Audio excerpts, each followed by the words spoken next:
گزشتہ روز کی ایک بڑی خبر ہے کہ جنرل فیض حمید کو حراست میں لے لیا گیا ہے۔ ان پر آرمی ایکٹ کی متعدد خلاف ورزیوں کا الزام ہے اور بقول فوج کا جو اندرونی احتساب کا نظام ہے اس کے تحت یہ ہو گیا ہے معاملہ۔ جب فوج کا احتساب کا نظام کیا ہے اور کتنے جرنیل ہیں جن کا احتساب نہیں ہوا، وہ سب ایک طرف رکھ دیتے ہیں۔ ہم ایک ایسے ملک میں ہیں جہاں ملک ٹوٹ گیا تو احتساب نہیں ہوا۔ تو خیر جی، بہت سارے لوگ جن کو بہت بڑی بڑی امیدیں ہوں گی، اس ہمارے خاص طور پہ جو نون لیگ کے لوگ جو بغلیں بجا رہے ہیں، ان کو پتہ چل جائے گا کہ ہونا کیا ہے۔ لیکن اہم بات یہ ہے کہ جو کسی بھی خبر یا پیش رفت سے زیادہ اہم اس کے اثرات ہوتے ہیں، یاد رکھیے گا۔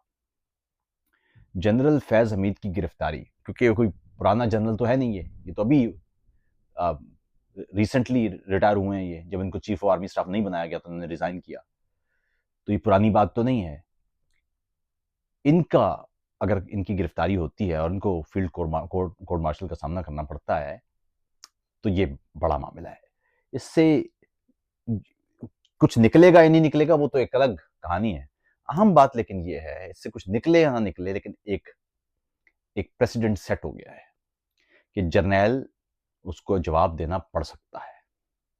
تو اگر اس ISI کے چیف کو جواب دینا پڑ سکتا ہے تو جو آج ہے نا، اس کو بھی جواب دینا پڑ سکتا ہے۔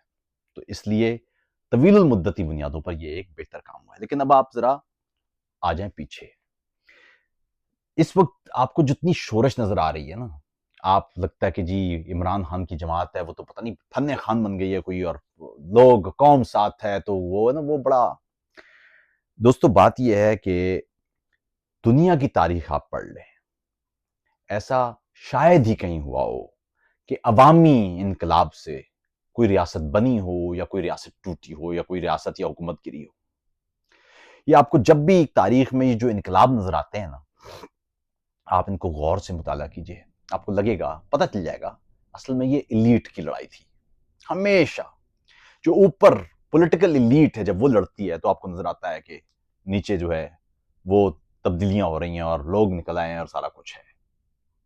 پرانے وقتوں میں یہ جو سلطنتیں گرا کرتی تھیں یا بنا کرتی تھیں، یہ محلاتی سازشوں سے گرتی یا بنتی تھیں، ٹوٹتی تھیں۔ سازش اوپر لوگ کرتے تھے اور نیچے تک پھر اس کے اثرات آتے تھے۔ یوں سمجھ لیجئے، جب پاکستان میں ایوب خان کی حکومت تھی تو تحریک چلی تھی جمہوریت کے حق میں، اور کہتے ہیں کہ اس میں سچائی ہے یا نہیں، لیکن اس سے قطع نظر کہتے ہیں کہ جب ایوب خان کے گھر میں بچوں نے کہنا شروع کر دیا تھا ایوب کتا ہائے ہائے، تو ایوب خان نے اس وقت اقتدار یحییٰ خان کو منتقل کیا اور مستعفی ہو گئے۔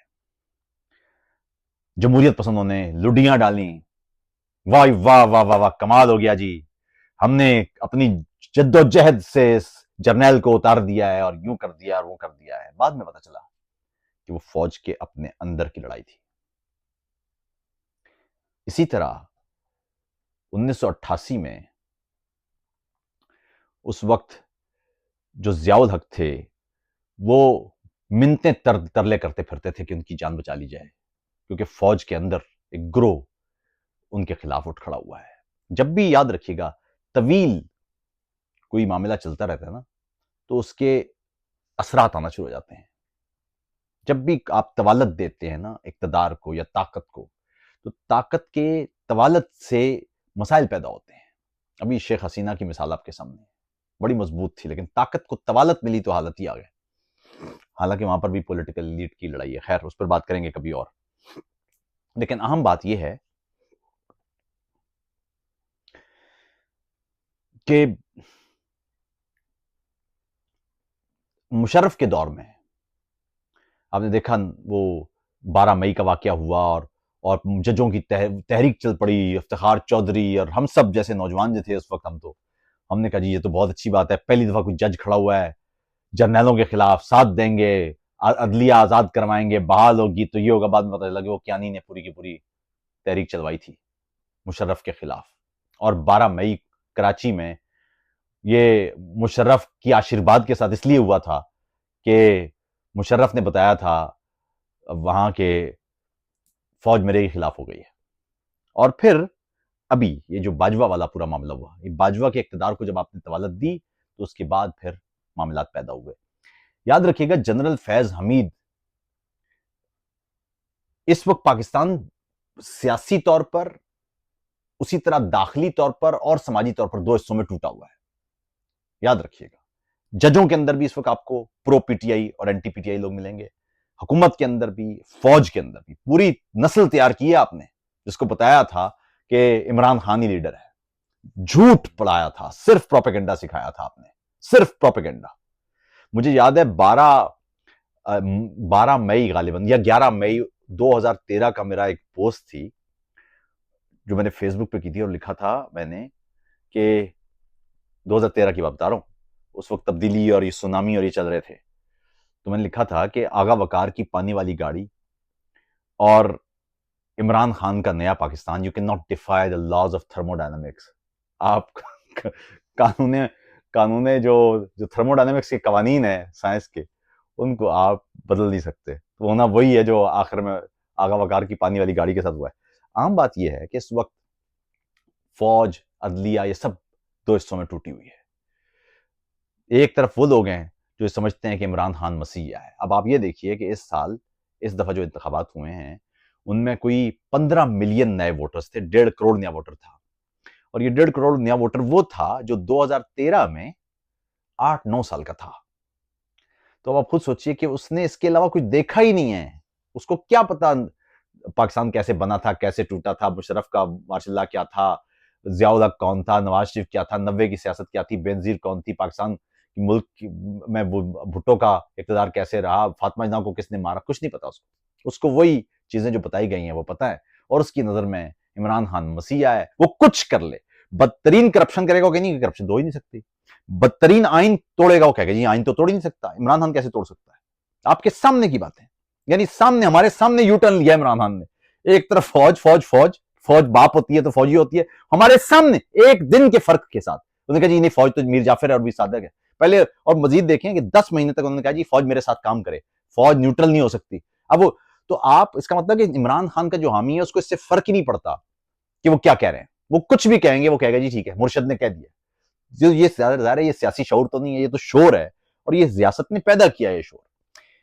آپ یہ سمجھ لیجئے کہ جنرل فیض حمید پاکستان کے مجرموں میں سے ایک ہے، لیکن یہ ایک مجرم نہیں ہے، یہ آئین توڑنے والے کئی مجرم ہیں. پھر سمجھ لیجئے 2016-2017 یہ وہ ٹائم ہے جب پاکستان نوز ڈائیو کیا ہے.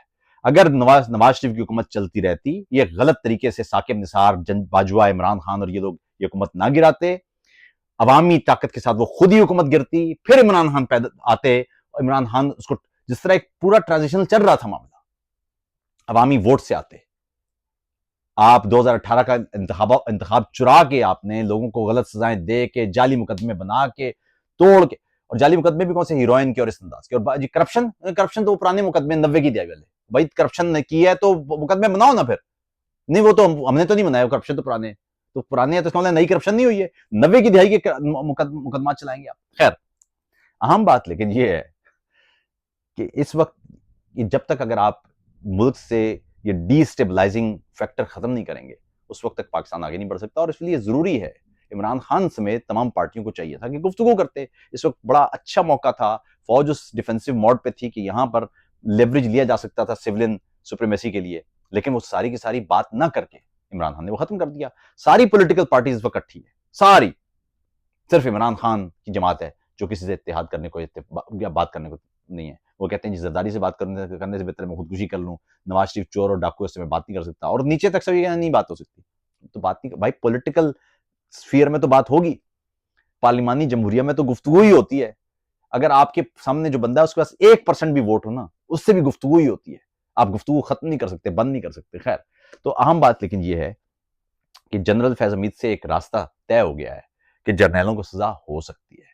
اور اس کے لیے بھی خاص طور پر اس کے لیے بھی جو راستہ ہے نا، وہ جنرل مشرف کو دی گئی سزا، جس کو عمران خان نے کالعدم قرار دلوا دیا تھا. وہ سزا میرے خیال میں وہ بھی ایک سنگ میل تھا جس کے ذریعے پتہ چلا کہ جرنیلوں کو حساب دینا پڑ سکتا ہے.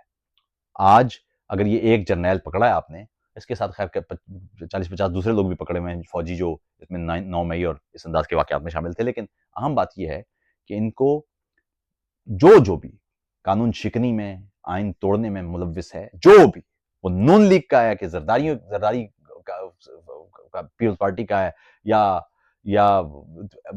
جے یو آئی کا، کوئی بھی جیسی بھی شخص نے، وہ جج ہے، جرنیل ہے، عام شہری ہے، سیاستدان ہے، جس نے بھی پاکستان کا آئین توڑا ہے اسے معافی نہیں ملنی چاہیے۔ یہ بہت سادہ سی بات ہے۔ جب تک آپ اپنے آئین کو سپیریئر نہیں بنائیں گے اس وقت تک پاکستان آگے نہیں بڑھ سکتا۔ تو جنرل فیض سے مجھے کچھ بہت سامان تو نکلتا ہوا نظر نہیں آ رہا کہ بہت کچھ تبدیلی ہو جائے گی، لیکن ایک بات ہے، ایک میسج ضرور جائے گا، اور وہ جس طرح 18ویں ترمیم نے سیٹ کر لیا نا کہ جرنیل اب اتنی آسانی سے آ نہیں سکتے، تو یہ بھی ایک نیا معاملہ ہوگا کہ جرنیلوں کو حساب دینا پڑ سکتا ہے۔ اب دیکھنا یہ ہے کہ کس انداز سے مقدمہ چلتا ہے، اور پھر جب وہ ان کو موقع دیا جاتا ہے بولنے کا تو جنرل فیض کیا کیا کچھ بتاتے ہیں یہ بھی دیکھنا ہوگا۔ لیکن اہم بات یہ ہے کہ پاکستان ارتقائی سفر میں شاید اس واقعے کی یہ اہمیت لکھی جائے گی کہ اس سے پاکستان کا ارتقائی سفر اس پر اثر پڑا۔ بہت خیال رکھیے گا۔ السلام علیکم۔